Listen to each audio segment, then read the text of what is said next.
In late 2021, I made a resolution to get into reading. I started mainly with a lot of nonfiction and philosophy. I finished my count at about 14 books, but one story stuck out over the others.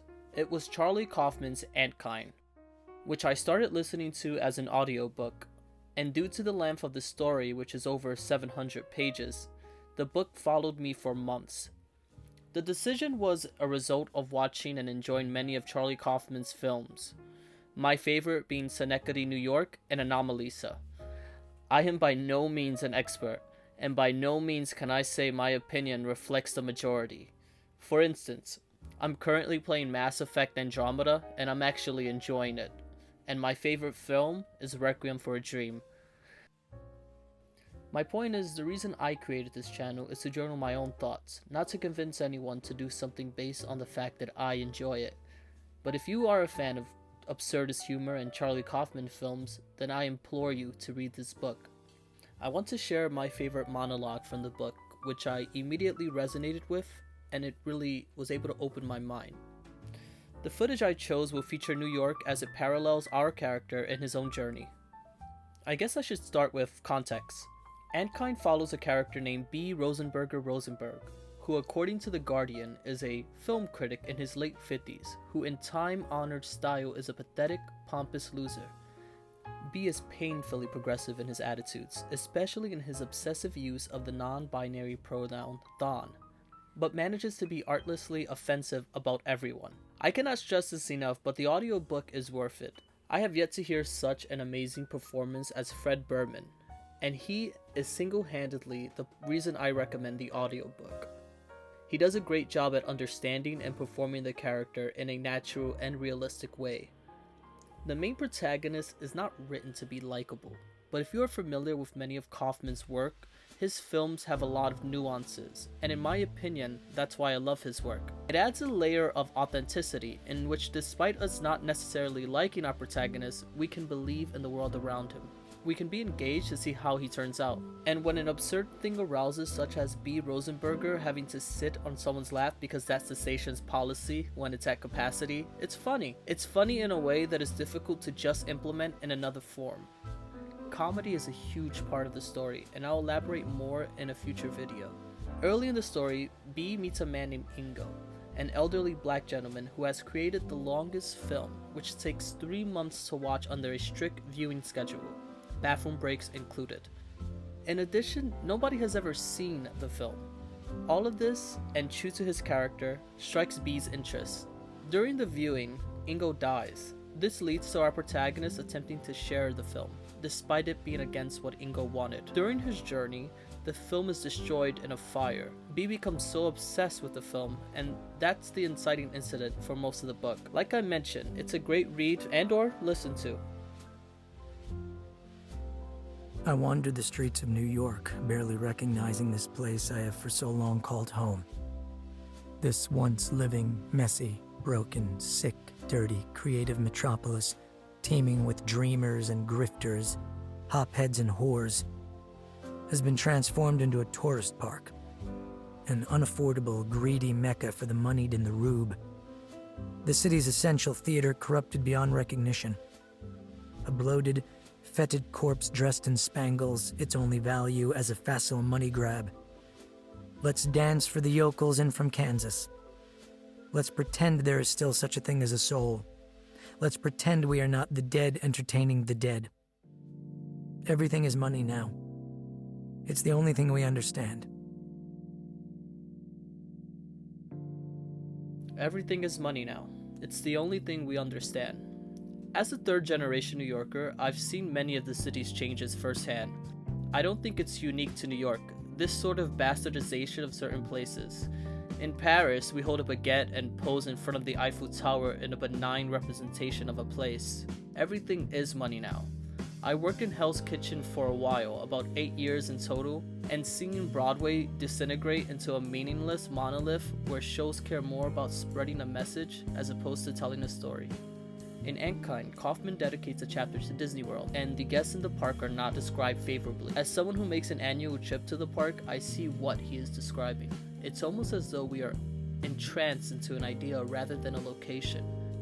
I think his phrase of "let's pretend we are not the dead entertaining the dead" is very powerful. I remember working at Disney. At the time, I was ambitious and hopeful. I was excited and willing to go above and beyond. But in reality, despite the pretty words and emphasis on delivering magic, it all felt so hollow. I think that's why getting into Kaufman seems to be a divisive topic. He tends to deliver stories that are far from optimistic, but definitely feel very real. Anomalisa is one of my favorites. The main character who, despite what he has, is stuck in a common state of loneliness and dread. This is common in most Kaufman characters, but to say the stories are just dark in nature would be selling him short. I never laughed so much in a while as much as I did when I was listening to Antkind and the insane scenarios. B seems to enter into a rant discussing art, how people were once inspired by art, including being inspired by a painting. This is very in tune to his character, who, as mentioned earlier, is a film critic. And there comes a level of sacrifice, in my opinion, and I only realized that when I was writing this. The reason I chose to call these journals instead of dissections or critiques is because we do live in a society where everything is scrutinized. When we were young, we don't question the logic of our TV shows or jump at the inconsistency. It's when we are older, and especially in terms of studies, that we begin to change the way we view media. For instance, when I was young, I loved Kingdom Hearts 1. And to this day, 20 years plus, it's still my favorite. And in a lot of ways, I consider it the best in the series. But for others, that statement is blasphemy. In fact, the majority tends to agree on the second game, and there is no denying that it is more polished and improved in many ways. However, it doesn't change my mind that the first is my favorite. This is because when engaging in media, it's more than just a simple experience. There are factors both external and internal that reflect your opinion. Look at how many films are critically hated only to become what is called a cult classic, or vice versa.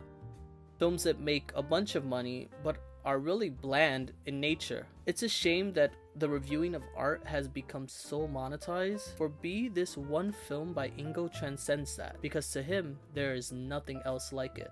It can also be argued it's his selfishness and his need to be imprinted in legacy. He goes on to describe Ingo's work in building a reputation of something that represents what art as a whole should be. Oh, where are the Ingos of today? Where is Ingo when he is so sorely needed to save us from ourselves? Ingo, who foresaw the future, who understood on some gut level that the artificial would insinuate itself into our lives and moment by moment, step by step, imperceptibly replace the authentic. That artifice would come to destroy us. He knew we were evolving into a world in which the plumbing of human emotion, this vital, necessary function of art, would be appropriated by business, by government, by opportunists in order to control, to limit, to malign the human spirit.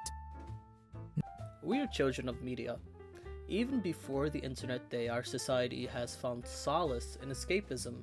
At any moment, we can turn a streaming app on, a YouTube video, an audiobook. And to circle back, and for the sake of consistency, let's return to Disney. Disney, in a lot of ways, has raised multiple generations of adults, and their messages last even longer. If anyone has been into the parks, then you are aware of a huge subset of adults who engage and basically live the Disney values. I come from someone who recently escaped that camp, but I was no less struck in that fantasy, and I have the Funko Pops to prove it. Now the question is that a bad thing? I don't think it is either way. I think a perfect balance exists, trust me. I'd rather be in a Lynchian dream than this reality that can sometimes seem even more absurd. But in the monologue, B believes that artifice has destroyed us. This is because to B, what is intrinsically considered valuable tends to be what he dictates as valuable. For instance, he will praise a film by Judd Apatow with intense detail and dissection, but then he'll dismiss a Charlie Kaufman film, which he considers them to be surreal nonsense. This criticism is interrupted when a bike messenger runs into B, sending him into a falafel cart. B further goes into the idea by a comparison of Scar from The Lion King. Our shadow self is Scar from The Lion King, and rather than struggle to incorporate even that anemic animated cartoon darkness into our being, we attempt to eradicate it because Disney has taught us that Scar is evil and must be destroyed. What he calls a representation of our shadow self. The shadow self, which define means it is generally made up of the parts of things like our sadness, rage, laziness, and cruelty, but you might also see as uncivilized and unacceptable things like your personal power, your independence, or your emotional sensitivity.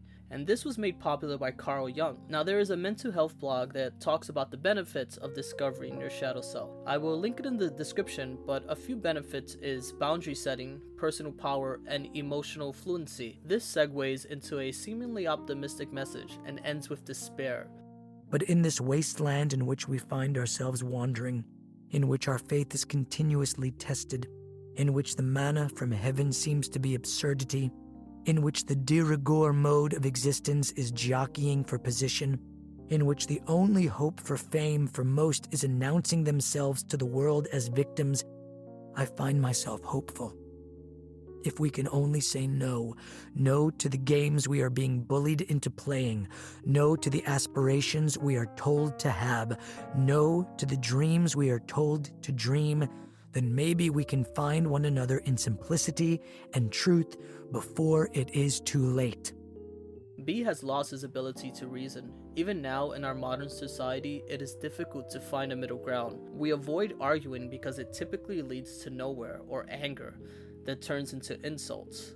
The middle point is almost never met. B elaborates on the idea of artifice destroying us, where he believes the media is being used as a tool to control, limit, and malign the human spirit. He continues by praising Ingo, who he believes is a salvation to all this. Now, at this point of the story, the viewer doesn't know much about the film, almost nothing but its length. The idea of having a film that is 3 months long in duration is interesting and seemingly unique. When Psycho came out, the reputation preceded its actual content. Nowadays, we can see Psycho as a deep, well-written film depicting mental health, but in the 60s, the element of horror was relatively new. B believes Ingo's film transcends even that Ingo operates on a higher echelons in which it brings to light how we see ourself inside of ourself.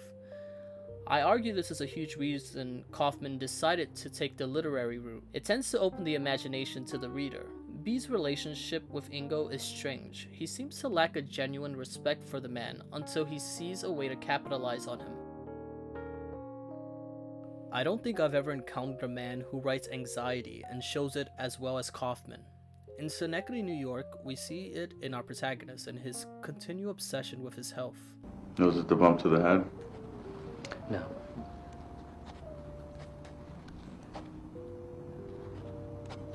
Could be. His inability to maintain a blissful state of mind without worrying about what the next thing will be to cause him pain. Or in Anomalies, when our protagonist is attempting to rekindle a relationship and is unable to say what is wrong with him, except for he might have psychological problems. I think I might have psychological problems. But I'll finish this journal with B, who so eloquently puts it in his perspective. It is too late. Now in my life there is something wrong with every moment. Every moment is a rebirth into awfulness. Every moment is its own thing, its own world, its own lifetime. And what will come next is hidden, and what came before is gone. In this moment there's a new ache in my body, or a new crack going up the living room wall, or this room needs painting again, or I have no ideas, or I don't know nearly enough to contribute anything of value. There's a famine somewhere, or a million murders and an ethnic cleanse, or an uncontrolled fire in the mountains, or my gnawing, corrosive anger, or stupid, greedy people, or a terribly sick child, or a homeless person's foot swollen into a gangrenous black balloon. Where did my time go, I wonder? This is what I wonder in the midst of all this horror. Where did all my time go? And I'm further ashamed for obsessing about my minuscule problems. My psychotic depression. B in this moment shares the difficulties of anxiety. between our own internal issues and the external dread that seems to follow us every day. You get an idea of his mental state. It makes what is described as an unlikable character a relatable character. It is what Kaufman does incredibly well no matter the absurdity shown. A message does resonate, and in B we can learn a lot of lessons about what is meaning, what is film, what is happiness.